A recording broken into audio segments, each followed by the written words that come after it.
Hi students, இன்னைக்கு நம்ம cube root கனமூலம் எப்படி கண்டுபிடிக்கிறது அப்படின்னு தான் தெரிஞ்சுக்க போறோம். நார்மலா கியூப் கணம் அப்படின்னா 3 அப்படின்னு ஞாபகம் வச்சுக்கோங்க. நார்மலா ஸ்கொயர் ரூட்னு வச்சுக்கோங்களேன், நம்ம வெறும் ரூட் மட்டும் மென்ஷன் பண்ணுவோம். அப்ப இதோட மீனிங் இதுக்கு நம்ம ஸ்கொயர் ரூட் எடுக்கணும் அப்படின்னு அர்த்தம். இதை தவிர்த்து வேற எந்த நம்பர்ஸால நம்ம ரூட் எடுத்தாலும் அந்த நம்பர்ஸை நம்ம மென்ஷன் பண்ணிடணும். இப்போ நம்ம கியூப் ரூட் பார்க்குறோம் இல்லையா, இதோட மீனிங் என்ன அப்படின்னா பவர்ல 1/3 அப்படின்னு அர்த்தம். ஃபார் எக்ஸாம்பிள், இப்போ 27 ஒரு நம்பர் இருக்கு, இதுக்கு கியூப் ரூட் எடுக்க சொல்றாங்கன்னு வச்சுக்கோங்களேன். இதை நம்ம எப்படி எழுதலாம்னா 27 3 கியூப் அப்படின்னு எழுதுவோம். இதோட மீனிங் நான் என்ன சொன்னேன், பவர்ல 1/3.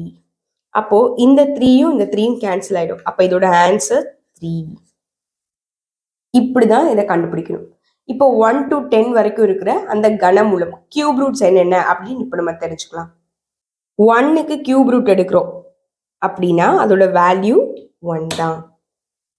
இதுவே 8க்கு கியூப் ரூட் எடுத்தா அதோட வேல்யூ 2. இதுவே 27க்கு கியூப் ரூட் எடுத்தோம்னா அதோட வேல்யூ 3.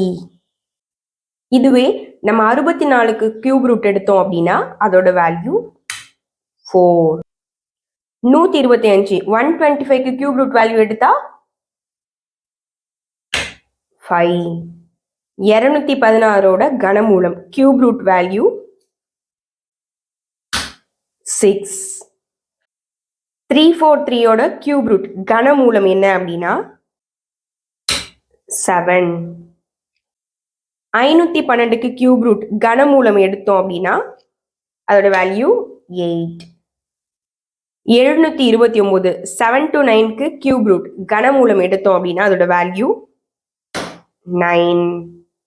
1000க்கு கியூப் ரூட் கனமூலம் எடுத்தோம் அப்படின்னா அதோட வேல்யூ 10.